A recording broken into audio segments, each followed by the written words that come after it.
सभी हरियाणा प्रदेश वासियों को मेरी राम राम। आज सुबह सुबह हरियाणा की 25 ताजी खबरें मैं आपके लिए लेकर आया हूं, तो वीडियो को अंत तक जरूर देखना। लेकिन दोस्तों, आप हरियाणा के कौन से जिले से हमारी वीडियो इस वक्त देख रहे हैं, कमेंट सेक्शन में हमें जरूर बताएं। तो चलिए आज की ताजा समाचारों पर नजर डालते हैं, जो कुछ इस तरह से होने वाले हैं कि सीईटी रिजल्ट पर काफी बड़ी खुशखबरी निकल के आई। इस वीडियो में आगे बताएंगे, किसानों को दिवाली गिफ्ट मिलेगा। हरियाणा के 11 नए जिले घोषित होने वाले हैं। वो कौन कौन से जिले हैं?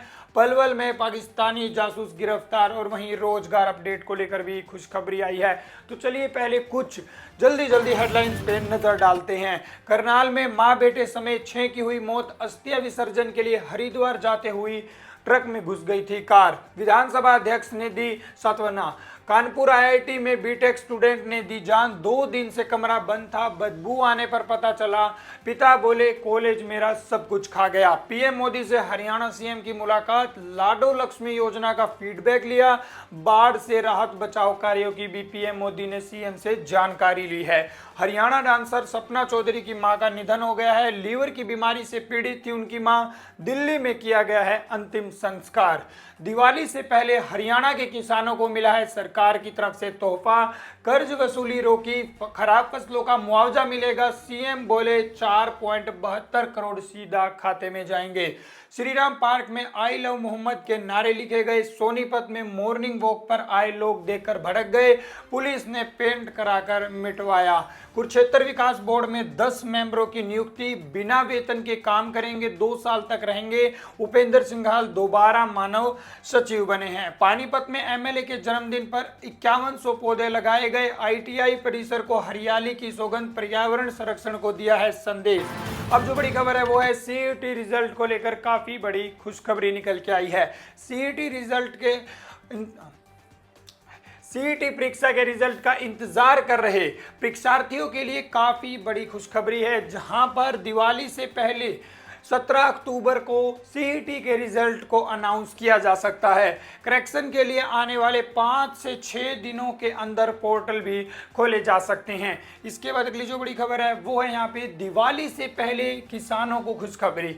हरियाणा के सीएम नायब सिंह सैनी ने कहा है कि जिन किसानों की फसल बारिश और बाढ़ के कारण खराब हो चुकी है, उन किसानों को सरकार की ओर से 15,000 रुपए प्रति एकड़ मुआवजा राशि प्रदान की जाएगी। उन्होंने कहा कि अब तक बाढ़ और जल भराव से घरों, घरेलू सामान और पशुओं की हानि के लिए 2386 लोगों को मुआवजे के तौर पे 4,72,06,000 रुपए की राशि उनके खातों में पहुंचाई जा रही है। इसके बाद अगली जो बड़ी खबर है वो है यहाँ पे हरियाणा के 11 नए जिलों का प्रस्ताव। हरियाणा में 11 नए जिले बनाने के प्रस्ताव सरकार के पास पहुंचे हैं। इनमें करनाल का असंध, अंबाला का नारायणगढ़, गुरुग्राम के मानेसर और पटौदी, कैथल का पिहोवा, हिसार के हांसी और बरवाला, जींद का सफीदो, सोनीपत का गोहाना और सिरसा का डबवाड़ी शामिल है।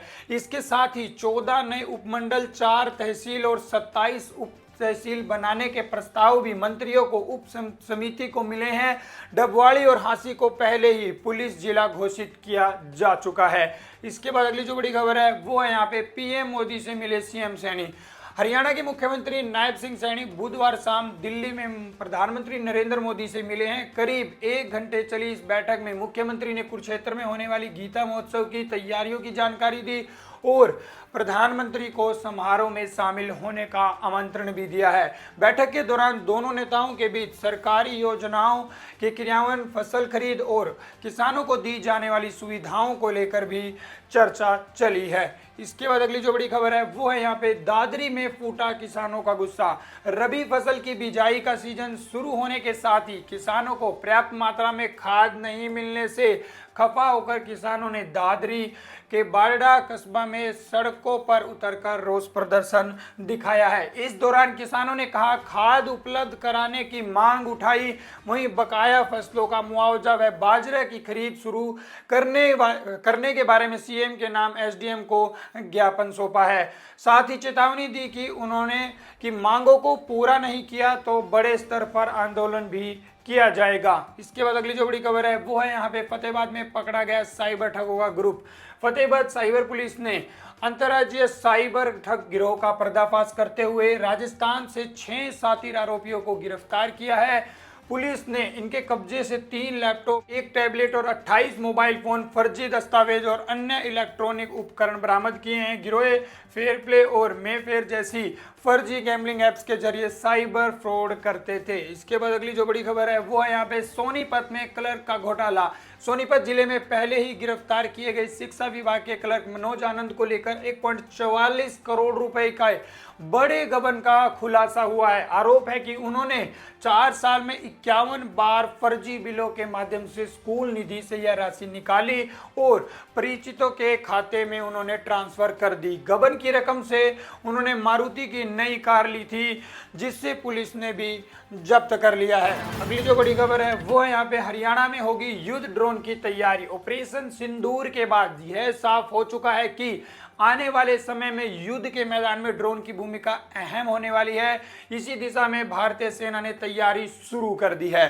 सेना ने न केवल स्थानीय उद्योगों पर निर्भर रहेगी बल्कि स्वयं भी ड्रोन तकनीक विकसित करने के लिए कदम बढ़ा रही है। अंबाला में इसके लिए एक अत्याधुनिक प्रयोगशाला स्थापित करने की योजना बनाई गई है, जिसमें मिलिट्री इंजीनियरिंग सर्विस के विशेष कार्य करेंगे। इसके बाद अगली जो बड़ी खबर है वो है हरियाणा आवास योजना 2.0।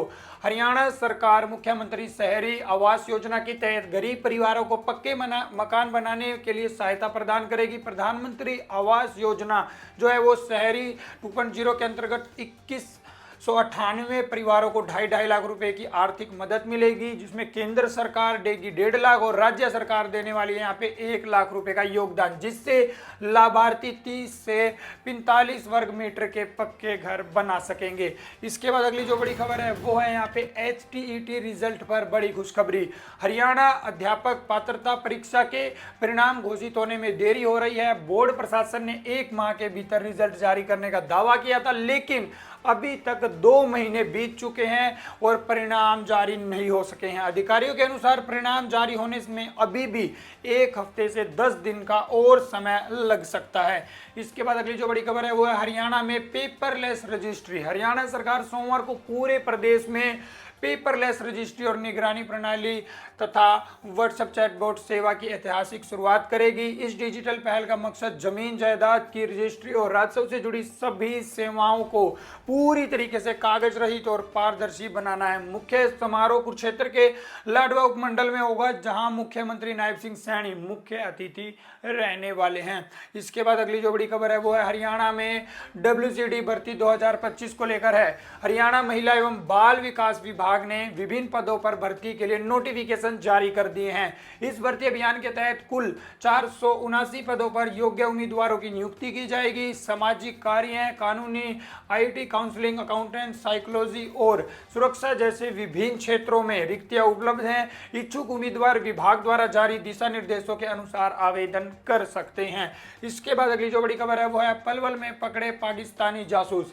देश की गोपनीय सैन्य जानकारी पाकिस्तान उच्चायोग और खुफिया एजेंसी IAC को देने के मामले में अब एक तोहफी के बाद एक और आरोपी को गिरफ्तार किया गया है। दोनों आरोपियों को पुलिस हिरासत में ले चुकी है। इस मामले में पहले आरोपी तोहफी निवासी आली मेव को गिरफ्तार कर लिया गया था, रिमांड पर लिया और रिमांड के दौरान उसने एक और आरोपी का खुलासा किया, जिसको पुलिस ने गिरफ्तार कर लिया। इसके बाद पुलिस ने दोनों तोहफी और वसीम को बुधवार को दोबारा अदालत में पेश किया, जहां से अदालत ने आरोपियों को जेल भेज दिया गया है। तो ये थी दोस्तों हरियाणा के आज के मुख्य समाचार। और वहीं भारतीय क्रिकेट टीम भी आज वेस्टइंडीज के खिलाफ 2 टेस्ट मैचों की सीरीज शुरू करने जा रही है, जिसका आज पहला टेस्ट मुकाबला सुबह 9:30 बजे शुरू हो जाएगा। तो दोस्तों इसी तरह की हरियाणा की ताजी खबरों के लिए अभी हमारे चैनल को सब्सक्राइब कर लीजिएगा। मिलते हैं एक और नई वीडियो में, तब तक के लिए सारा ने राम राम।